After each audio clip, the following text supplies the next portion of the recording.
شروع اللہ کا نام لے کر جو بڑا مہربان نہایت رحم والا ہے۔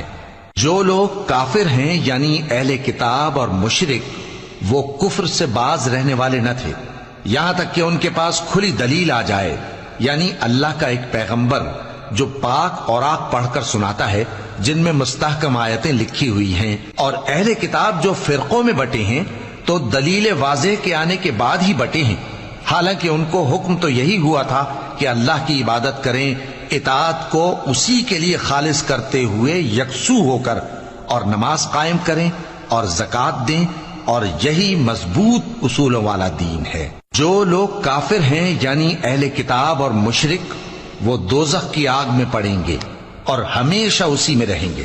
یہ لوگ سب مخلوق سے زیادہ برے ہیں۔